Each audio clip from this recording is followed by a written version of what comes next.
Selamat malam dan selamat datang dalam ibadah keluarga secara virtual pada malam hari ini.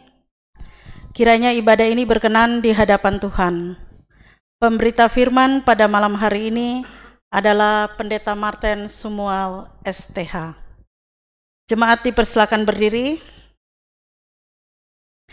Jemaat yang diberkati Tuhan, Tuhan hadir bagi setiap kita. Maka mari bersyukur atas kasih-Nya melalui beribadah kepadanya.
Jemaat yang terkasih, mari kita berdoa. Bapa di dalam surga, kami mengucap syukur dan berterima kasih untuk segala aktivitas yang kami lakukan hari ini dari pagi hingga pada malam hari ini.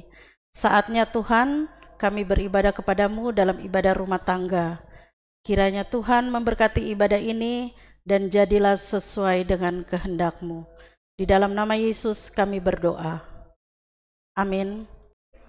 Jemaat, mari kita membaca Mazmur dari Mazmur pasal 84 ayat 5 dan 6. Berbahagialah orang-orang yang diam di rumah-Mu. Berbahagialah manusia yang kekuatannya di dalam Engkau.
Jemaat yang kekasih, mari kita sama-sama membaca Alkitab dari kitab Ibrani pasal 4 ayat 14 sampai 16 yang menyatakan,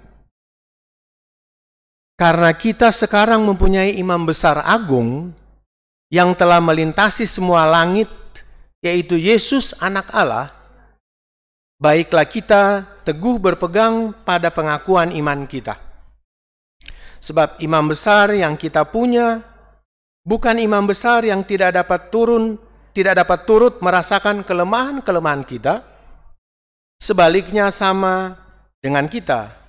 Ia telah dicobai, hanya tidak berbuat dosa. Sebab itu marilah kita dengan penuh keberanian menghampiri tahta kasih karunia, supaya kita menerima rahmat dan menemukan kasih karunia untuk mendapat pertolongan kita pada waktunya. Demikian pembacaan Alkitab. Berbahagialah semua orang yang mendengar firman Tuhan dan melakukannya. Terpujilah Tuhan Yesus. Haleluya.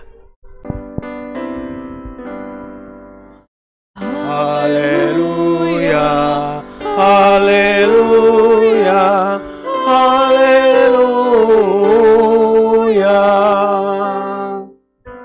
Shalom. Saya selalu memulai dengan menyapa jemaat kita yang ada di Tipar Albo, apa kabar? Jemaat yang ada di BLK, apa kabar juga? Di Pegadegan, dan bahkan jemaat diaspora. Jemaat yang dikasihi oleh Tuhan kita Yesus Kristus, kita bertemu lagi dalam ibadah rumah tangga. Baru saja kita membaca sebagian dari firman Tuhan yang ditulis oleh penulis surat Ibrani, pasal 4 ayat 14 sampai 16. Nah, ketika kita membaca dua ayat ini, mari kita coba membahas, melihat apa yang dimaksudkan oleh firman Tuhan itu untuk kita kini dan di sini. Yang pertama, kita perlu tahu latar belakang. Siapa sih penulis surat kitab Ibrani? Banyak ahli teologi yang mempunyai pandangan-pandangan yang berbeda, bahwa ada yang ditulis oleh si A, si B, atau si C. Namun bagi kita, karena mungkin kita juga tidak pernah belajar teologi, jadi kita tidak perlu cari tahu siapa penulisnya. Tapi paling kurang, kita punya pemahaman sedikit tentang siapa penulisnya, sehingga kita akhirnya memahami apa maksud daripada tulisan-tulisannya. Yang pasti penulisnya berasal dari keturunan Yahudi. Kenapa? Kenapa saya katakan demikian? Karena ketika dia menulis surat Ibrani, ada banyak contoh-contoh kehidupan sehari-hari daripada umat Israel. Ketika dia menyampaikan pemberitaan firman, pemberitaan kabar baik, maka dia seringkali menggunakan istilah-istilah atau contoh-contoh praktis, contoh-contoh kehidupan sehari-hari dari umat Israel. Nah, jemaat yang dikasihi oleh Tuhan kita Yesus Kristus, kita juga bertanya, kepada siapa penulis surat Ibrani ini ditujukan? Nah, siapa penerima surat ini? Nah, penerimanya adalah jemaat Kristen mula-mula. Nah, kita tahu bersama bahwa jemaat Kristen mula-mula itu terdiri dari jemaat Kristen yang berlatar belakang Yahudi, artinya yang dahulunya mereka percaya kepada hukum Taurat, melakukan hukum Taurat, dan mereka percaya bahwa sunat itu juga salah satu syarat untuk masuk surga, sehingga ketika mereka setelah mengenal kabar baik, mengenal Injil Kristus, masih saja ada pengaruh kecil maupun yang besar keyahudian dalam praktek iman Kristen pada waktu itu, karena latar belakang mereka. Dan juga yang kedua adalah berlatar belakang Yunani atau kafir.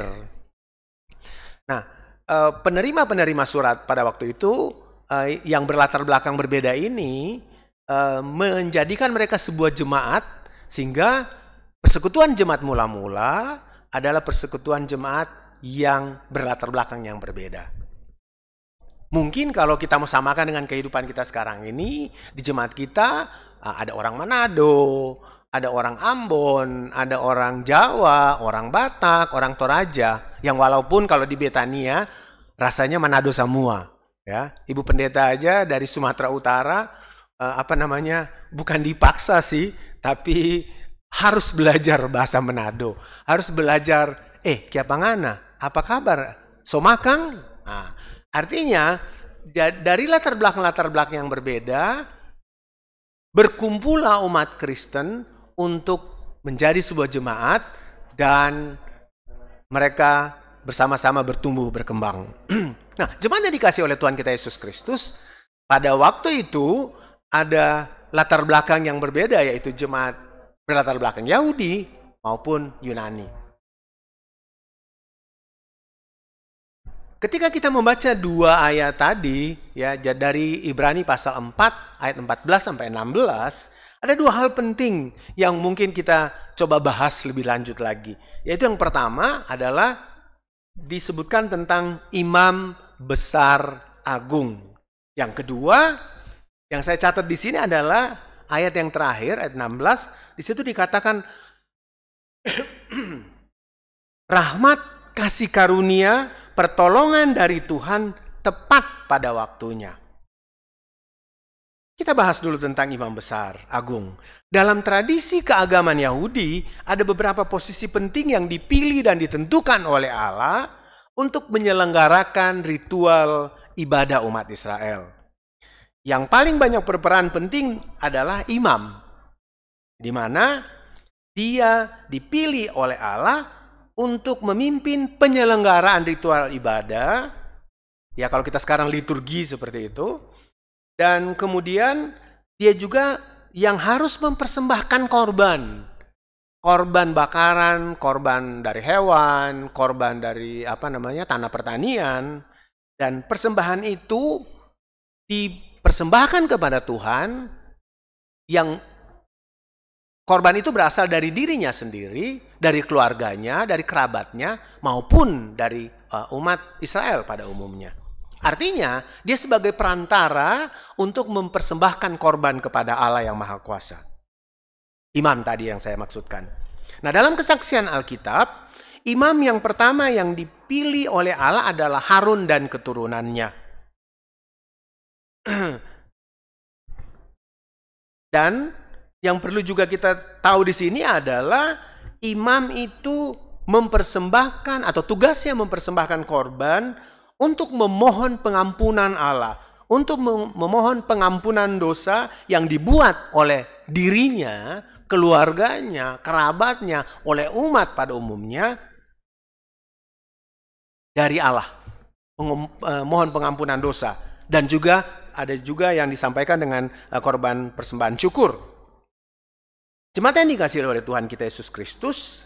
Nah, di bait Allah ada dua ruangan ya. Yang pertama adalah ruangan kudus dan ruangan maha kudus. Bahkan tiga ya, ada ruangan terbuka ya, dan kemudian ruangan kudus dan ruangan maha kudus. Di mana ruangan maha kudus itu hanya boleh dimasuki oleh imam besar. Nah, jemaat yang dikasihi Tuhan, tradisi ini mulai diselenggarakan dalam ritual peribadatan bangsa Israel ketika Raja Salomo mendirikan bait Allah atau bait suci. Walaupun sebenarnya jauh sebelumnya sudah dipraktikkan oleh umat Israel ketika mereka berada di padang gurun, pada masa Harun dan keturunannya, mereka membawa persembahan yang kemudian diwakilkan kepada imam Harun dan keturunannya di kemah pertemuan. Jemaat yang dikasihi Tuhan, tradisi ini terus dilakukan oleh bangsa Israel sampai pada masa pelayanan Yesus di dunia ini. Nah, mungkin kalau kita mau membayang-bayangkan bait Allah itu agak-agak sulit kali ya, karena kita udah terbiasa dengan di gedung gereja ini ada tempat duduk, tidak semuanya ruangan adalah kudus ya, tidak ada pembedaan-pembedaan. Tapi kalau Bapak Ibu pernah misalnya jalan-jalan ke Eropa misalnya, khususnya di daerah Skandinavia atau ke Rusia, nah di sana ada namanya gereja ortodoks. Waktu itu saya sempat ke Helsinki dan ke Moskow juga, ke Rusia, Helsinki di Finlandia. Di mana imam besar itu ada di satu tempat yang jauh, kelihatannya jauh ke depan, ya kan? Sementara umat berdiri, tidak ada kursi di dalamnya. Sama sekali tidak ada kursi, ya. Yang hanya duduk imam, di sana kan ada kursinya, dia bisa berdiri, dia bisa duduk, ya. Dan umat berdiri ya di ruangan terbuka. Seperti itu. Nah, ini adalah sebuah tradisi yang tetap dipertahankan oleh gereja ortodoks Rusia. Karena gereja ortodoks ada dua macam. Ada gereja ortodoks Rusia dan ada gereja ortodoks Yunani. Nah, kalau di gereja ortodoks Yunani, ya itu mirip sama seperti kita. Ya, jadi mereka ada tempat duduknya juga. Jadi kalau Bapak Ibu juga pernah ke Athena atau pernah ke Tesalonika, nah di sana gerejanya seperti itu. Nah, yang tadi saya jelaskan tentang bagaimana tradisi imam mempersembahkan korban kepada Tuhan, di mana ada ruangan Maha Kudus yang hanya boleh dimasuki oleh Imam Besar Agung, itu hanya ada di Bait Allah. Yang sampai sekarang masih ada itu. Dalam artian bahwa umat Israel tetap melakukan hal seperti itu. Cuma yang dikasih oleh Tuhan kita Yesus Kristus, tradisi yang dilakukan oleh bangsa Israel tadi itu sampai pada pelayanan Yesus di dunia. Tetapi ketika Yesus mati di kayu salib, maka tabir Bait Allah itu terbelah dua. Ya, tabir Bait Allah yang memisahkan ruangan Maha Kudus terbelah dua. Sehingga ketika Yesus bangkit, maka Yesus itulah yang dimaksudkan oleh penulis surat Ibrani menjadi seorang imam besar agung. Jemaat yang dikasih oleh Tuhan, perubahan dan perbedaan hakiki antara imam besar dan imam besar agung adalah kalau imam dan imam besar sebelumnya membawa korban mewakili dirinya atau dari dirinya, dari keluarganya, dari umatnya untuk memohon pengampunan dosa dan keselamatan bagi dirinya, bagi keluarganya, bagi kerabatnya, bagi umatnya.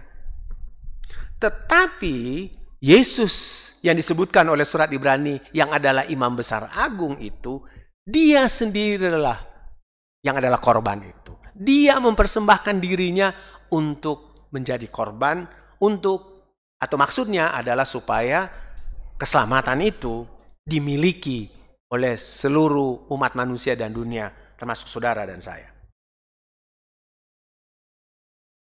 Imam dan imam besar adalah manusia yang berdosa. Ya. Tetapi Yesus Kristus yang adalah imam besar agung itu adalah saleh, tanpa salah, tiada noda, terpisah dari orang-orang berdosa dan lebih tinggi daripada tingkat-tingkat sorga. Seperti yang tertulis dalam Ibrani 7 ayat 26. Bahkan dalam kesaksian Alkitab Perjanjian Baru bahwa Allah atau Yesus itu adalah Allah sendiri. Yesus itu adalah Allah sendiri. Saudara-saudara yang kekasih dalam Tuhan kita Yesus Kristus, itu yang pertama. Jadi kita bicara tentang imam besar. Artinya paling kurang kita sedikit ada bayangan, ada pemahaman kembali tentang bagaimana ritual peribadatan umat Israel di Bait Allah. Nah, yang kedua yang perlu kita bahas di sini adalah rahmat, kasih karunia, pertolongan dari Tuhan tepat pada waktunya. Jemaat yang kekasih, sering kita mendengar ungkapan penguatan dan sekaligus sebuah iman pengharapan, yaitu semua akan indah pada waktunya. Tenang aja. Kita suka lihat di status FB, status IG, ya kan? Kadang-kadang saya suka bilang, yang pendeta yang siapa ya? Rata-rata semuanya jadi pendeta kalau itu, untuk menguatkan orang lain. Ya, jadi ada yang mengatakan begini, gak usah khawatir, gak usah takut, ya, gak usah cemas, semua akan indah pada waktunya. Nah, bahkan ada sebuah lagu pop rohani, ya, yang berjudul Waktu Tuhan Pasti Yang Terbaik. Coba kita dengarkan lagu ini.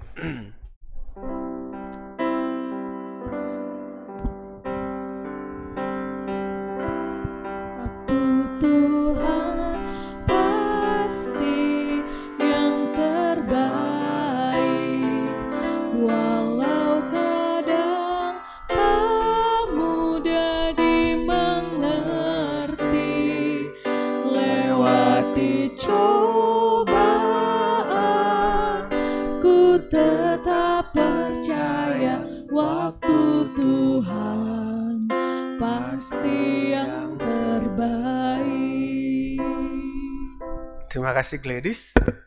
Waktu Tuhan pasti yang terbaik.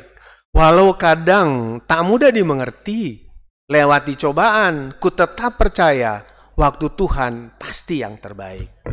Sebuah keyakinan bahwa rahmat dan kasih karunia, pertolongan dan berkat Tuhan akan diberikan, akan dicurahkan, dilimpahkan kepada setiap orang yang memohon dan kepada setiap orang yang berkenan kepadanya. Tentu saja bukan menurut kehendak dan waktu manusia, bukan menurut waktu Anda, waktu saudara, dan waktu saya, tetapi waktu Tuhan, sehingga semua akan indah pada waktunya. Setiap kita pasti punya permintaan, setiap kita pasti mempunyai kebutuhan, setiap kita pasti mempunyai keinginan, mempunyai harapan dalam menjalani kehidupan ini. Oleh sebab itu, firman Tuhan mengatakan bahwa datanglah, merapatlah kepada Tuhan. Datanglah kepada Tuhan dan mintalah kepadanya, bermohonlah kepadanya, maka akan diberikan kepadamu sesuai dengan kehendak dan waktunya.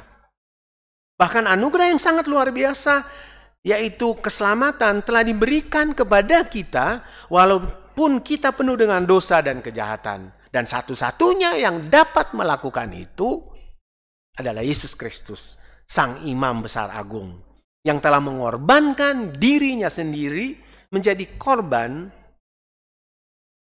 mati di kayu salib, tetapi kemudian bangkit dan menganugerahkan keselamatan bagi umat manusia dan dunia, termasuk saudara dan saya. Jemaat yang dikasihi oleh Tuhan kita Yesus Kristus. Nah, bagaimana respons kita ketika kita tahu bahwa kita telah diselamatkan oleh pengorbanannya di kayu salib oleh Sang Imam Besar Agung itu? Bagaimana respons kita? Ya, saya karena masa pandemi ini lebih banyak aktivitas di rumah. Jadi saya selalu mengatakan bahwa saya sangat rindu untuk mendengarkan firman Tuhan. Ini bukan sombong rohani, tapi ini kenyataan. Makanya saya selalu juga mengirim WA, mana dong, kirim dong refleksinya. Bahkan kemarin pagi saya ada persiapan untuk pimpin ibadah pemberkatan perkawinan.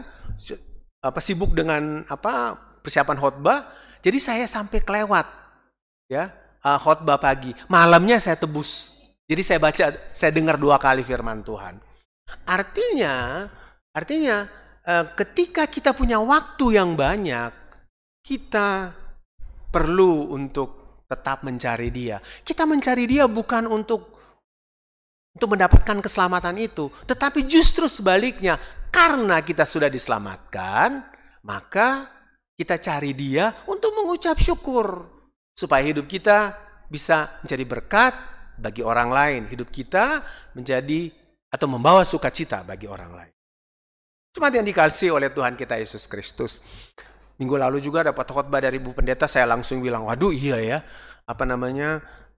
katanya kalau ibadah sektor atau ibadah apapun pakai baju yang rapi, karena mau menghadap Tuhan itu harus baju yang rapi. Untung saja foto-foto yang saya kirim saya pakai kemeja batik, walaupun batiknya itu lagi, ya kan? Nah, itu mau mengatakan bahwa kita ketemu atasan kita aja kita perlu hormat. Masa kita mau ketemu dengan Tuhan kita tidak memberi hormat yang luar biasa kepada Tuhan. Nah, makanya waktu khotbah itu saya bilang, aduh cocok sekali buat saya untuk selalu diingatkan bahwa ketika kita menghadap Tuhan, kita harus benar-benar menghormati Dia karena Dia adalah Maha Mulia dan Maha Kudus. Jemaat yang dikasihi Tuhan, ini yang udah terakhir. Ya, hiduplah dalam kebenaran dan kasih, dan selalu taat dan setia melakukan ketetapan-ketetapannya. Berbuatlah kebaikan bagi sesama dan pujilah Dia siang dan malam. Dalam kesederhanaan, dalam keterbatasan kita, dalam waktu kita yang sangat sibuk, ya kan ya, sibuk sekali. Wah, ini masak, inilah mesti cari nafkah lah, cari inilah, ngepel apa segala macam. Tapi waktu untuk ibadah sektor yang hanya 1 jam itu, ibadah pelkat, ya, tolong kita sediakan untuk bertemu dengan Tuhan, untuk bersekutu dengan Tuhan dan juga dengan anggota keluarga kita. Semua yang kita lakukan itu bukan untuk mencari keselamatan, tapi sekali lagi saya katakan bahwa karena kita sudah diselamatkan, maka kita bersyukur kepada Tuhan karena Tuhan sudah anugerahkan kita yang berdosa ini, ya, tanpa kita melakukan apa-apa lagi, Tuhan sudah menganugerahkan kepada kita. Kita sudah diselamatkan melalui pengorbanannya. Ya, 10 hari yang lalu juga kita baru merayakan ibadah perjamuan kudus sedunia. Ada darah dan tubuh Kristus, ya, darah yang dicurahkan, tubuh Kristus yang dicabik-cabik. Karena pengorbanan itu mendatangkan keselamatan bagi kita. Tuhan Yesus kiranya memberkati dan menolong kita menjadi pelaku-pelaku firman dan menjadi berkat bagi banyak orang. Tuhan Yesus memberkati.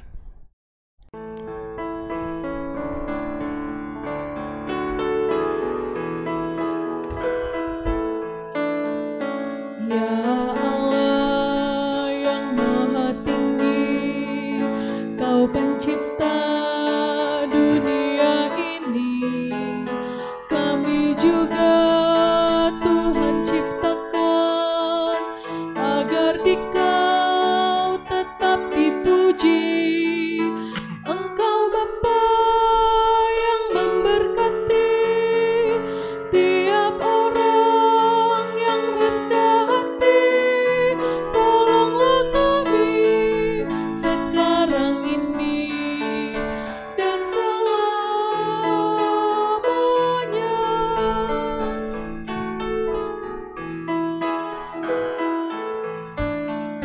Ya Allah yang Maha Kasih, Engkau lahir di dunia ini. Engkau mati di kayu salib. Engkau rela mengganti kami. Dari kubur telah Kau bangkit. Kuasa maut tiada lagi.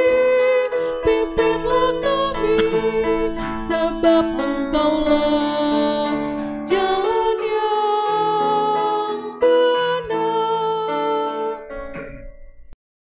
Jemaat yang kekasih, mari kita satu di dalam doa. Bapa di surga, Bapa dalam Tuhan kami Yesus Kristus.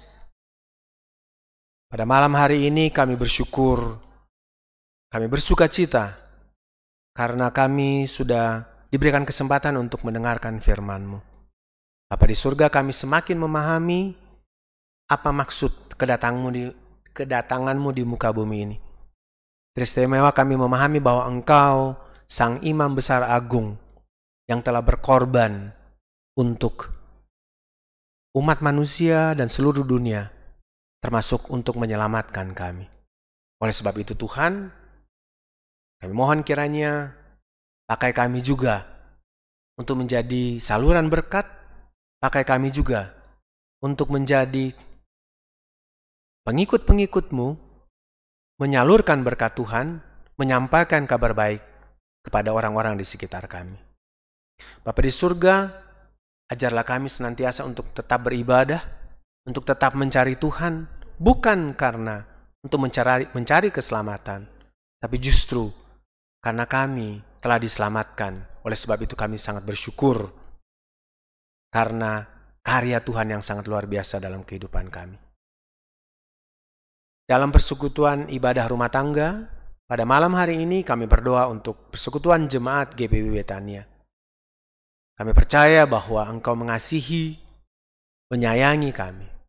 Dan kami selalu menikmati berkat Tuhan dalam kehidupan kami, walaupun di tengah-tengah situasi pandemi ini.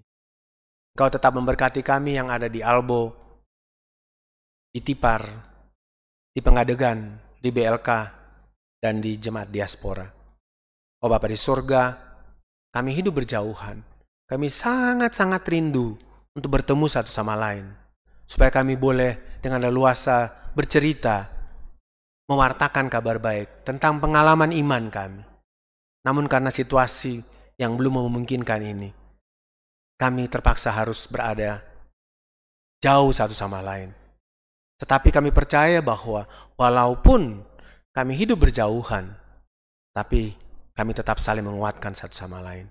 Kami berdoa para pelayan Tuhan, para presbiter, para pengurus pelayanan kategorial, komisi-komisi, pegawai gereja, BPBPJ, bahkan setiap kami yang turut dalam pelaksanaan atau penyelenggaraan pelayanan di Jemaat GB Betania. Tuhan berkati kami semua Tuhan. Di tengah-tengah keterbatasan kami, kiranya Tuhan kami masih mempunyai hati untuk meluangkan waktu kami untuk melayani sesama kami. Dimulai dari keluarga kami. Kami mengajak istri, suami, orang tua, anak kami untuk ikut ibadah. Ibadah rumah tangga, ibadah pelkat, dan ibadah-ibadah lainnya. Termasuk ibadah hari Minggu untuk anak-anak sekolah minggu atau pelayanan anak. Bapa di surga, karena dengan demikian, maka iman kami di tengah-tengah situasi pandemi ini akan tetap bertumbuh kembang. Bahkan kami semakin mencintai dan mengasihi Tuhan. Sebagaimana khotbah yang disampaikan oleh Ibu Pendeta Rani 10 hari yang lalu. Daud, rahasia Daud diberkati Tuhan karena bagi dia Taurat itu adalah sesuatu yang manis bagaikan madu. Karena di balik itu dia sangat mencintai, mengasihi Tuhan. Dan Tuhan juga mengasihi dan memberkati dia. Oh Bapa di surga, inilah permohonan kami. Ada banyak sekali permohonan-permohonan kami. Tapi kami percaya permohonan kami Engkau akan jawab. Engkau akan kabulkan sesuai dengan waktu dan rencanamu. Bukan waktu kami. Kami percaya dengan lagu tadi juga yang sudah dinyanyikan oleh kekasih kami Gladys. Itu boleh menguatkan kami bahwa waktu Tuhan adalah waktu yang terbaik. Bapa di surga, inilah sekali lagi permohonan kami, pengucapan syukur kami, dan permintaan kami, yang dimana kami bawakan semuanya ini, hanya di dalam nama Tuhan kami, Yesus Kristus, yang telah mengajarkan kami berdoa. Bapa kami yang di surga, dikuduskanlah namamu, datanglah kerajaanmu, jadilah kehendakmu di bumi seperti di surga. Berilah kami pada hari ini makanan kami yang secukupnya, dan ampunilah kami akan segala kesalahan kami, seperti kami juga mengampuni orang yang bersalah pada kami. Dan janganlah membawa kami dalam pencobaan, tapi lepaskan kami daripada yang jahat. Karena Engkaulah yang mempunyai kerajaan dan kuasa dan kemuliaan sampai selama-lamanya. Amin.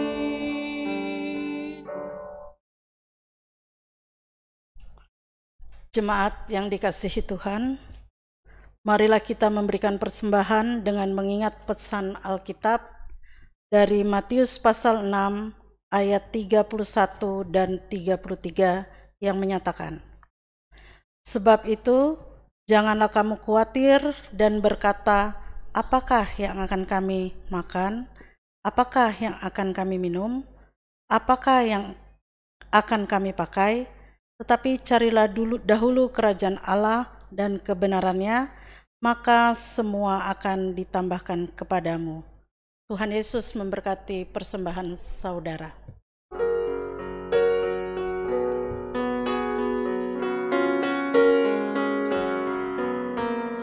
Puji Yesus, pujilah Juru Selamat. Langit bumi maklumkan kasih-Nya. Haleluya, nyanyilah para malaikat. Kuasa hormat berilah kepadanya selamanya. Yesus Gembala kita, siang malam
segala alam kuasa hormat hanya kepadanya. Puji Dia, beritakan keagungannya. Puji Dia, mari bernyanyilah. Jemaat, mari kita mendoakan persembahan syukur. Saya undang kita bangkit berdiri. Kita berdoa. Terima kasih Tuhan kalau kami sudah memberikan sebagian yang ada pada kami untuk persembahan syukur kami. Kami yakin dan percaya Tuhan akan memberkati persembahan syukur kami seberapapun besarnya nilainya. Kami percaya persembahan syukur ini dapat berguna untuk pelayanan gerejamu di muka bumi ini. Di dalam nama Yesus kami berdoa. Amin. Jemaat dipersilakan duduk. Kita masuk pada warta sektor Rabu 21 Oktober 2020. Ibadah rumah tangga yang akan datang tanggal 28 Oktober 2020 dilaksanakan secara virtual. Ibadah PLK terpadu besok tanggal 22 Oktober 2020, PLK PKP, PKB, dan PKLU akan dilaksanakan secara virtual. Ibadah PLK GP akan dilaksanakan pada tanggal 23 Oktober 2020 juga dilaksanakan secara virtual. Ucapan terima kasih. Kami mengucapkan terima kasih kepada pelayan firman Pendeta Martin Sumual, pemusik, pemandu lagu, dan tim IT, juga kepada Bapak, Ibu, Saudara-saudari, Jemaat Betania yang dengan sukacita telah memberikan persembahan syukurnya. Tuhan Yesus memberkati. Jemaat yang dikasihi Tuhan, pergilah, beritakanlah Injil melalui hidup dan kerjamu, berdasarkan firman Tuhan yang telah kita dengar bersama tadi. Sambil berdiri, kita menyanyi, ingat akan nama Tuhan Yesus.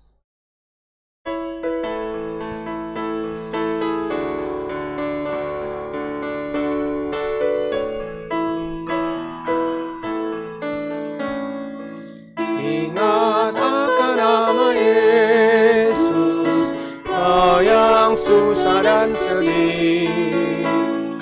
Nama itu menghiburmu, mana saja kau pergi. Indahlah namanya, pengharapan dunia. Indahlah namanya,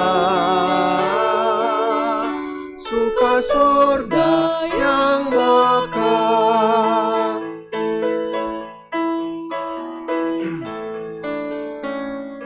Bawa nama Tuhan Yesus, itulah perisaimu.